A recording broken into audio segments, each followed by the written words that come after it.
ça remet plein de choses en question.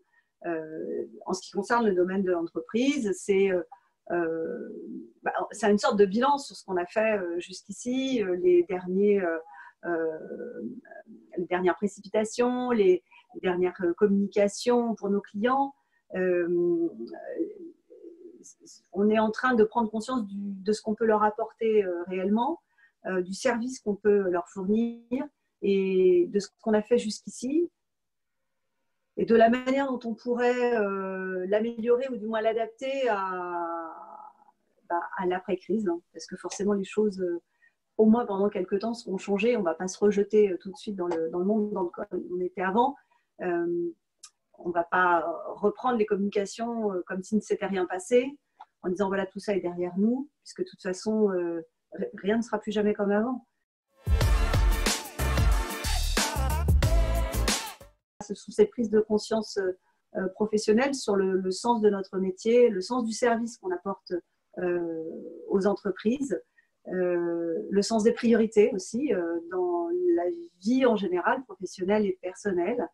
Qu'est-ce qui est le plus important, qu'est-ce qu'il convient d'actionner en premier, quels sont les messages inutiles, tu vois, trier le faux bruit des éléments vraiment constructifs. Voilà, c'est très important pour nous dans la communication. Or, on est dans un monde de communication, d'ultra-communication, où on l'a vu récemment, c'était notre vie jusqu'à ce confinement, des communications dans tous les sens, des messages qui balaient l'autre, des vérités qui sont démenties du jour au lendemain. Aujourd'hui, c'est l'inverse, on a de l'information que sur le coronavirus et en boucle. Moi, mon métier, c'est d'aider des entreprises à exprimer ce qu'elles font et qui peut être utile soit à d'autres entreprises, soit à la population, soit à des individus, peu importe. Voilà, c'est sans doute la prise de conscience qu'il va falloir se recentrer sur l'essentiel, je pense vraiment sur tous les plans, et aussi dans nos pratiques professionnelles. Il est actuel avec la crise sanitaire qu'on rencontre. Il est plein de doutes à différents niveaux sur la vie de l'entreprise parce qu'on a affaire à de l'inconnu. Donc, pour l'instant, c'est beaucoup de doutes qui ne seront pas éternels. La réponse va t'étonner, mais avec beaucoup de confiance.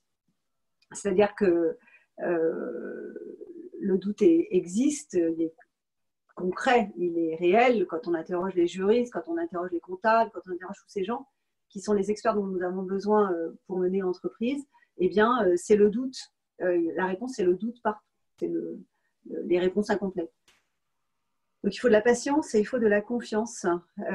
Moi, c'est mon arme, entre guillemets, la confiance. C'est de savoir reprendre mon calme, prendre du recul, de ne pas céder à la panique.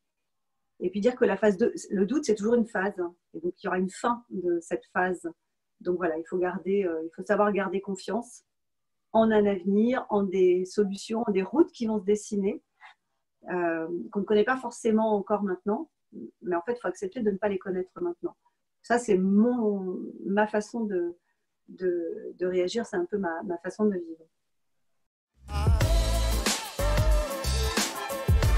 C'est très intime, mais ça peut se partager, c'est-à-dire que moi, j'ai la foi, en fait, j'ai une grande foi.